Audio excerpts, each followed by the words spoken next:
Bismillahirrahmanirrahim. Assalamu alaikum, students. I am your teacher of geography. Today it's my third lecture of geography, class 6 for second week. Before going to start the current topic, I will review briefly the previous topics of second lecture. Dear students, आपने previous जो lecture था उसकी video भी देखी होगी, नीज आपने book से भी पढ़ा होगा और मैंने भी आपको इस प्रीवियस लेक्चर के जो मेन टॉपिक्स थे उनके बारे में डिटेल से पढ़ाया था। तो अब हम सरसरी इस का जायजा ले लेते हैं। सेकंड लेक्चर्स के जो टॉपिक्स हैं, जिसमें what is the difference between star and planet, what are north star, sun and the solar system, what are asteroids, comets, meteors, dwarf planet।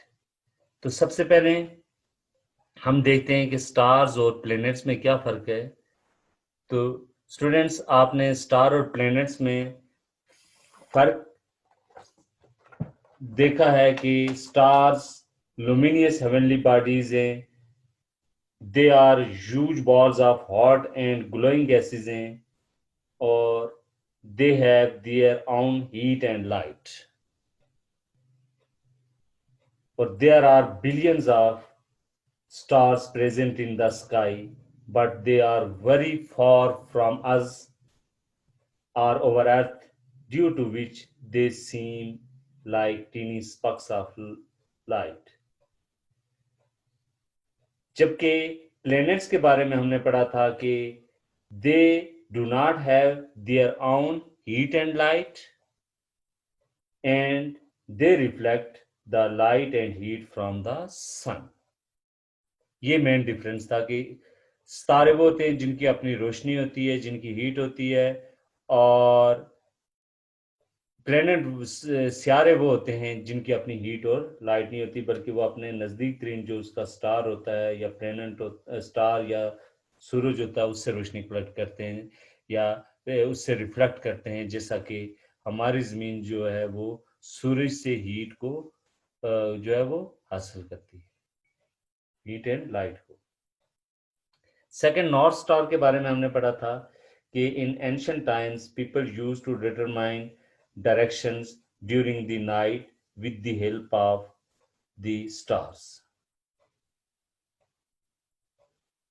पुराने जमाने में जो लोग होते थे वो अपनी डायरेक्शंस रात के वक्त सितारों की मदद से मालूम करते थे। The North Star indicates the north directions। North star north की शुमाली सिमत को जाहिर करता है।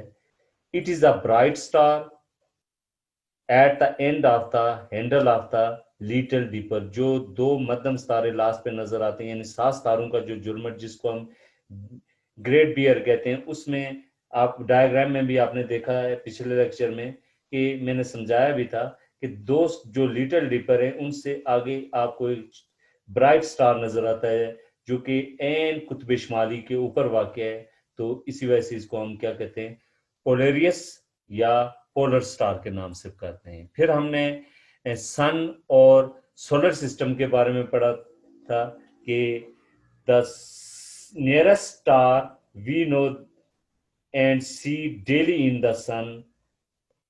हमारे नजदीक तरीन जो हमारी कैक्शा का जिसको मिल्की वे कहते हैं उसका बड़ा जो स्टार हमें नजर आता है वो सन है। It is a spinning ball of very hot gases, इसमें बहुत ज्यादा गैसेस होती हैं। और solar system consist of the sun and the 8 planets. हमारा सोलर सिस्टम सूरज और 8 सियारों पर मुश्तमिल है। इसके अलावा इसमें मेट्रॉइड्स हैं, एस्ट्रॉइड्स हैं, सैटेलाइट्स हैं, यानी चांद वगैरह हैं, ये इसमें पाए जाते हैं। The sun lies in the centre of the solar system. Sun जो है वो इसके मरकज में पाया जाता है, जबकि बाकी ये सियारे, सियारचे, मेट्रॉइड्स, एस्ट्रॉइड्स, कॉमेट्स वगैरह इसके इर्द गिर्द रिवॉल्व करते हैं। फिर हमने एस्ट्रॉइड्स के बारे में पढ़ा था कि व्हाट आर एस्ट्रॉइड्स। तो asteroids are small rocky objects that orbit the sun. The greatest number of asteroids are found in a circle between the planets Mars and Jupiter. यानी ज्यादातर जो एस्ट्रॉइड्स का वो सर्कल पाया जाता है वो मार्स और जुपिटर प्लैनेट्स के दरमियान में पाया जाता है, और इस रीजन को एस्ट्रॉइडल बेल्ट के नाम से पुकारा जाता है। फिर है कॉमेट्स। कॉमेट्स के बारे में हमने पढ़ा था कि कॉमेट्स बेसिकली जो होते हैं वो इनको दुमदार सितारों के नाम से पुकारा जाता है, और जब कभी एक बार ये सूरज के करीब से गुजरते हैं तो ये हमें नजर आते हैं और इनकी दुम वाज़े तौर पर नजर आती है, और ये अक्सर ये सर्द और मुंजमद मुजस्मे होते हैं और उनके हुजम का साइज ज्यादातर जो है वो डर्टी आइस से मिलकर बना होता है। जब दुमदार सितारे या जो कॉमेट्स हैं अपने मदार पर सूरज के नजदीक आते हैं तो उसके बर्फानी मवाद का कुछ हिस्सा पिघल कर गैसेस और डस्ट के जो पार्टिकल्स हैं उन पर मुश्तमिल बारीक बादलों की सूरत में उसके इर्द गिर्द फैल जाता है। इसी वजह से हमें उसकी दुम नजर आती है जिसको कोमा के नाम से पुकारा जाता है। इसके बाद हमने एक और जो सेलेस्टियल बॉडी थी मीटोर्स के बारे में या मेटरॉइड्स के बारे में पढ़ा था कि ये मामूली साइज पर मुश्तमिल लातादाद जो ये पार्टिकल्स होते हैं या ये जो ऑब्जेक्ट्स होते हैं वो सोलर सिस्टम की जो स्पेस है उसमें बिखरे हुए हैं, जिनको मेटरॉइड्स कहा जाता है। ये ठोस ये चट्टानी अजसाम पर मुश्तमिल होते हैं, इनमें बाज जिसामत के लिहाज से निस्फ किलोमीटर कुतर के होते हैं या डायमीटर के होते हैं और हजारों टन वजनी भी होते हैं, जबकि बाज महज रेत के जर्रों पर मुश्तमिल होते हैं या रेत के जर्रात पर मुश्तमिल होते हैं। और ये अक्सर ये इस खला के अंदर जब सैटेलाइट्स और दुमदार सितारे यानी नेचुरल सैटेलाइट्स और दुमदार जो कॉमेट्स हैं इनका आपस में टकराव होता है, उसकी टूट फूट के नतीजे में ये मार्ज वजूद में आते हैं और इन जो मेटरॉइड्स के बायस आसमान पर दिलचस्प और खूबसूरत मनाजिर देखने को मिलते हैं। अब हम अपने आज के लेक्चर की तरफ, third lecture on the following topics: the location of the earth with in the solar system, life and how life is possible on earth. दूसरा हमारा टॉपिक जो मेन टॉपिक है वो the shape and size of the अर्थ है। और third, what is the difference between natural satellites and artificial satellites. तो dear students, सबसे पहले हम देखते हैं कि the location of the earth with in solar system and how life possible on earth. Earth is the fifth largest planet in size and third in order of distance from the sun. अगर आप solar system की diagram को देखें तो आपको पांचवा बड़ा जो सियारा नजर आता है उसका नाम है अर्थ। बेसिकली अर्थ जो है वो साइज के लिहाज से सोलर सिस्टम में पांचवें नंबर किया और फासले के लिहाज से सूर्य से फासले पर ये तीसरे नंबर पर है। पहले नंबर पर जुपिटर साइज में बहुत बड़ा प्लेनेट है, इसके बाद सैटर्न है, फिर यूरेनस है, नेपच्यून है और फिर जाकर हमारी जमीन का नंबर बनता है। जबकि सूर्य से फासला देखा जाए तो पहले नंबर पर मर्क्यूरी है, फिर वीनस है, फिर अर्थ है। On earth everything is just suitable for life to exist. जमीन के ऊपर इस किस्म की फजा है, इस किस्म का माहौल है, इस किस्म का एटमॉस्फेयर है जिससे हमारी जिंदगी की बका जमीन पर हुई है। The temperature of the earth is not too cold and not very hot. जमीन का टेम्परेचर ना तो बहुत ज्यादा गर्म है और ना ही बहुत ज्यादा ठंडा है। Over temperature contains water vapour. जो हमारा एटमॉस्फेयर है कंटेन्स वाटर वेपर्स, इसमें वाटर वेपर्स हैं, गैसेस हैं, डस्ट पार्टिकल्स हैं, which helps to moderate over daily temperature, जो हमारे रोजाना के जो दर्जा रहता है इसको मेंटेन रखता है, जिसकी वजह से इस जमीन के ऊपर जिंदगी की बका हुई। ऑन अर्थ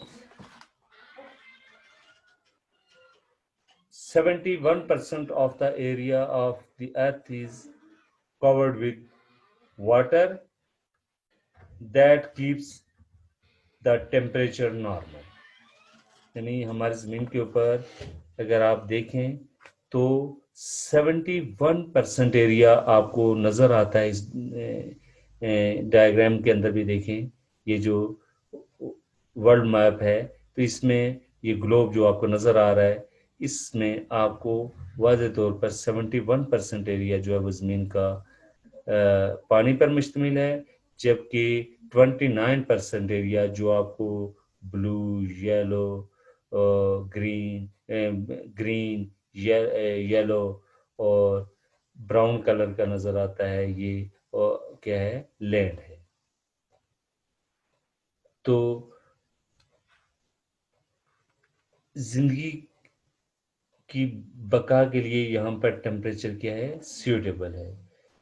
अब ये सवाल पैदा होता है कि ये हमारी ज़मीन as look like blue marble क्यों नजर आती है? तो earth looks like blue marble with white swirls and areas of brown, yellow, green and white. The swirls are clouds. swirls जो है वो बेसिकली क्या है, क्लाउड्स हैं, बादल हैं जो आपको बमर से नजर आते हैं। The areas of brown, yellow and green are land. जो एरियाज आपको ब्राउन, येलो और ग्रीन नजर आता है, ये क्या है, खुश्की या जमीन है। And the areas of white are ice and snow, जबकि वो इलाके जो कि आपको सफ़ेद नज़र आते हैं, जैसा कि ये अंटार्कटिक है, ये आर्टिक सर्कल है, ये क्या है, ये बेसिकली आइस कवर्ड लैंड है।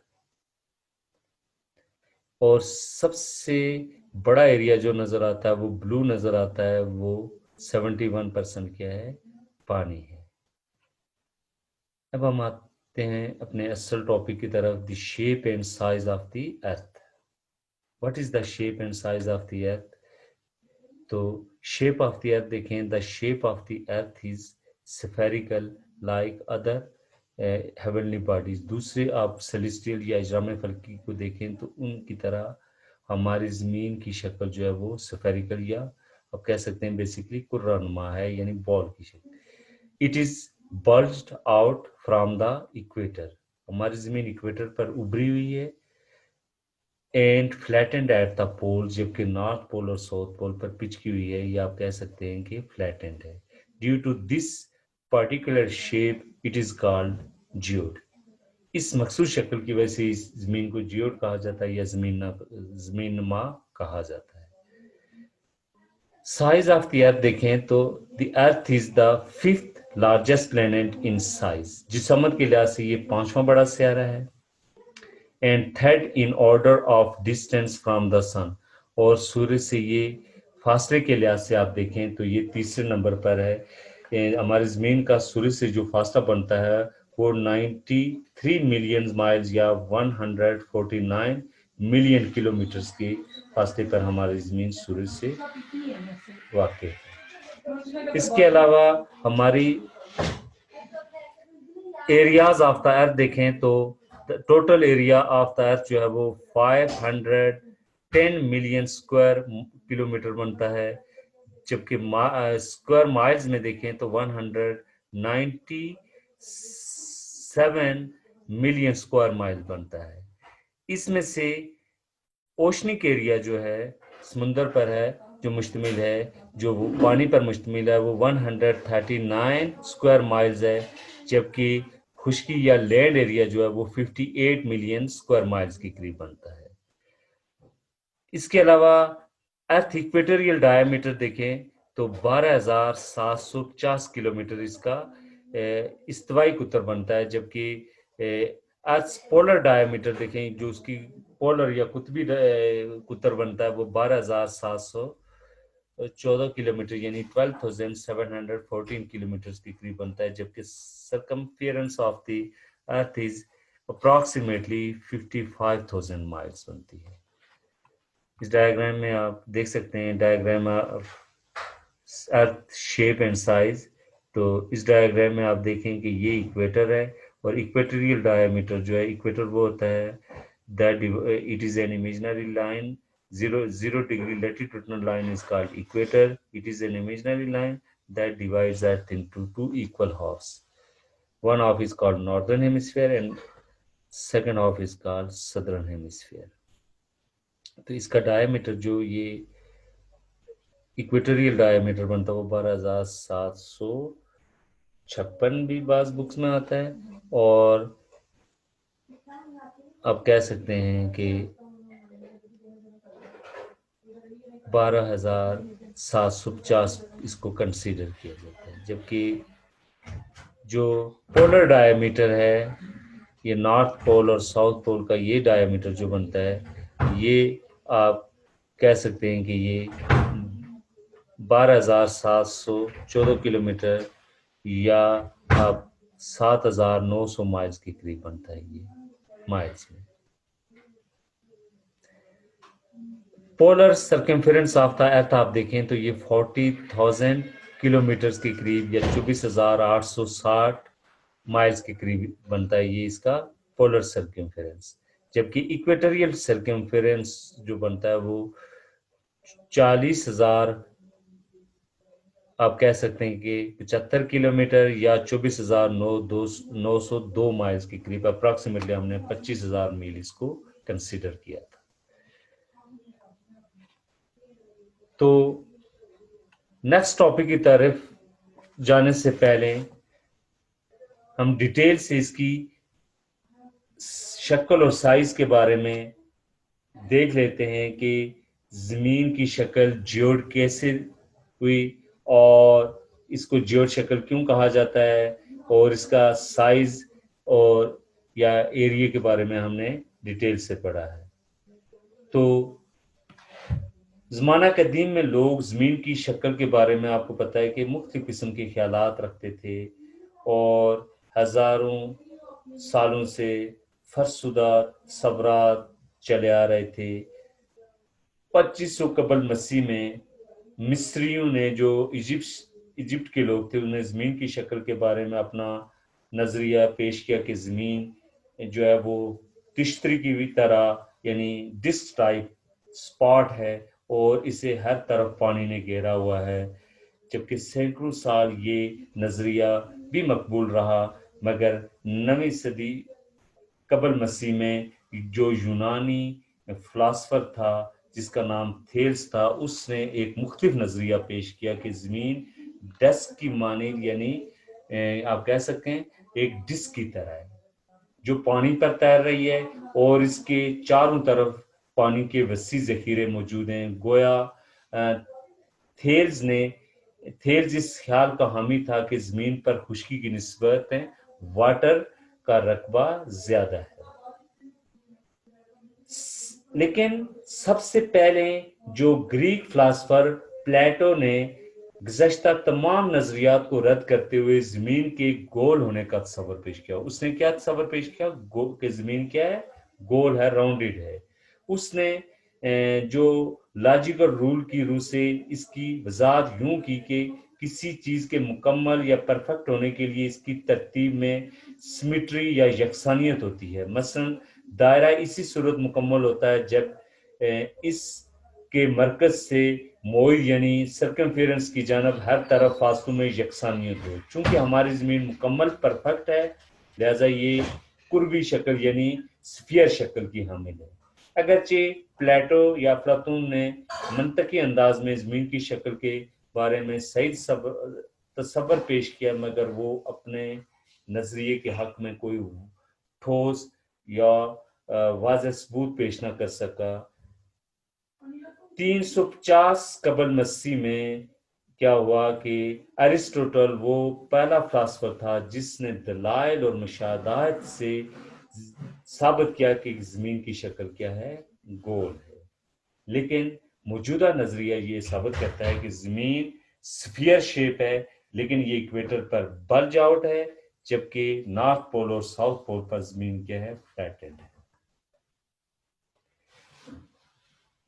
तो जमीन के साइज की तरफ अगर देखें तो सबसे पहले एराटोस्थीन्स ने 200 साल कबल मसीह में जमीन का सर्कमफेरेंस मालूम किया था। उसने सर्कमफेरेंस मालूम करने का तरीका इस कदर सही था कि उसे आज भी दुरुस्त कवर किया जाता है। यानी एराटोस्थीन ने जो जमीन की जो सर्कमफेरेंस या मोहित यानी जो 25,000 माइल्स बनता है, वो उसने जो साबित किया था वो आज भी वही दुरुस्त साबित होता है, वही 25,000 माइल्स के करीब बनता है। यहाँ जमीन का मोहित मालूम करने के लिए जिन हकायक को मद्देनजर रखा गया है वो पहले से मालूम शुदा थे। मसलन यूनानी जो फिलासफर अरिस्टोटल था उसने जमीन को गोल साबित किया था। फिर एक इजिप्शियन मैथमेटिशियंस था जिसका नाम हिपार्कस था। उसने जमीन को 360 डिग्रीज में तकसीम करके इक्वेटर का तस्वर पेश किया जो जमीन को दो बराबर हिस्सों में तकसीम करता है। इस इक्वेटर को उसने साबित किया। फिर एराटोस्थीन का ख्याल था कि जमीन अपने महवर पर झुकी हुई है और आज भी ये साबित हुआ कि जमीन जो है वो 23 डिग्री एंड हाफ मिनट के एंगल पर झुकी हुई वेस्ट टू ईस्ट जो है वो मूव करती है और ये इसका एंगल ऑफ इंक्लाइनेशन कहलाता है या ये इसकी महवरी झुकाव कहलाता है। तो इस लिहाज से हम कह सकते हैं कि ज़मीन का जो पुराने नज़रियात से या जो पुराने फिलासफर थे जिनमें एराटोस्थीन्स, प्लेटो, अरिस्टोटल को ज़मीन की शेप और साइज मालूम करने का क्रेडिट जाता है। ज़मीन का चूंकि रकबा हमने देखा है कि 510 मिलियन स्क्वायर किलोमीटर बनता है, जिसमें से अगर आप देखें तो 19 crore 70 lakh square mile area बनता है। ज़मीन का जो पोलर डायमीटर हमने देखा है तो 7,900 मील यानी 12,714 किलोमीटर बनता है, जबकि इक्वेटोरियल डायमीटर इसका जो है वो 7,927 मील में, जबकि 12,700 50 या 57 स्क्वायर किलोमीटर के करीब बनता है। और यानी इक्वेटोरियल और पोलर डायमीटर के दरमियान जो फर्क बनता है वो 27 मील का बनता है। इसी तरह जमीन का जो सर्कमफेरेंस है वो जो पोलर सर्कमफेरेंस है वो 24,860 मील, जबकि इक्वेटोरियल जो इसका सर्कमफेरेंस है वो 24,902 मील के करीब बनता है। और इन दोनों के दरमियान जो फर्क बनता है यानी पोलर और इक्वेटोरियल सर्कमफेरेंस के दरमियान वो 42 माइल या 70 किलोमीटर का बनता है। इसका मतलब है कि जमीन की शक्ल हम बिल्कुल गोल नहीं कह सकते, यानी ये शिमालन जनबन नॉर्थ टू साउथ जो है वो जमीन फ्लैटेंड है, जबकि ईस्ट टू वेस्ट इसके पहलू कदरे बाहर की जानब फैले हुए हैं यानी बल्ज हैं। इसकी वजह जमीन की जो रोटेशन या महवरी गर्दिश बताई जाती है, क्योंकि ज़मीन अपने महवर पर जो इसका एंगल ऑफ इंक्लाइनेशन है 23 डिग्री एंड हाफ मिनट के एंगल पर जो है वो झुकी हुई वेस्ट टू ईस्ट मूव करती है। और इस गर्दिश ये दबाव के बायस इसके जो ईस्ट टू वेस्ट पहलू बाहर की जानब निकले हुए हैं, जबकि नॉर्थ पोल और साउथ पोल पर इसके बिल्कुल पैरेलल यानी अपोजिट पिचके हुए हैं यानी फ्लैटेंड है, जिसकी वजह से वो अंदर की जानब पिचके हुए हैं। ज़मीन के इक्वेटोरियल और पोलर डायमीटर का ये फ़र्क मामूली है। इसके बरक्स निज़ाम शमसी में जो दीगर आप प्लैनेट्स कह सकते हैं तेज़ महवरी गर्दिश के हामिल हैं, इनके पोलर और इक्वेटोरियल जो डायमीटर उनमें भी बहुत ज़्यादा फ़र्क पाया जाता है। मसलन जुपिटर जो प्लैनेट है इसका इक्वेटोरियल जो डायमीटर है वो पोलर डायमीटर से 10% जो है वो ज़्यादा है। गोया ज़मीन को मुकम्मल तौर पर हम इसे गोल नहीं बल्कि ये स्फीयर टाइप है और इसको जियोड कहा जाता है। डियर स्टूडेंट्स, अब हम अपने आखिरी टॉपिक की तरफ आते हैं आज के, वो है नेचुरल सैटेलाइट्स और आर्टिफिशियल सैटेलाइट्स में क्या फ़र्क है। स्टूडेंट्स, नेचुरल सैटेलाइट्स आपने चांद देखा हुआ है, तो natural satellite means which is created by nature, जो कुदरत ने बनाया हो। The earth's moon is one example of natural satellite. हमारी ज़मीन का एक चांद है और जो हमें रात के वक्त आसमान पर नज़र आता है, दमकता हुआ चमकता हुआ नज़र आता है, इसको हम नेचुरल सैटेलाइट कहते हैं। जबकि आर्टिफिशियल सैटेलाइट क्या है?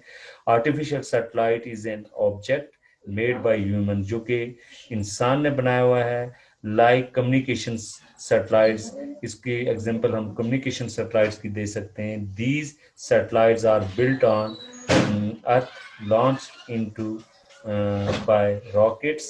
इनको खला में जो है वो रॉकेट्स के जरिए से भेजा जाता है। और इसकी बेस्ट एग्जांपल आप कह सकते हैं कि ये जो कम्युनिकेशन सैटेलाइट्स हैं या महकमा मौसमियात ने जो सैटेलाइट्स खला में छोड़े होते हैं या आर्टिफिशियल टाइप के होते हैं, और रिलीज बाय या स्पेस स्टेशन या किसी स्पेस स्टेशन से, जिससे नासा है भी रशिया का था जो कि खत्म हो गया, तो ये उन सैटेलाइट स्टेशंस को शो करता है। तो डियर स्टूडेंट्स, आई होप आपने मेरे लेक्चर को गौर से सुना होगा, आपने स्लाइड्स भी देखी हैं, और इन स्लाइड्स के बाद ये आपको ये लेक्चर मेरा shape and size of the अर्थ के बारे में आपने डिटेल से पढ़ना है, और इस लेक्चर को और जो पिक्स हैं उनको मद्देनज़र रखते हुए आप इसकी तैयारी करें, जिसमें इम्पॉर्टेंट टॉपिक है कि shape and size of the earth.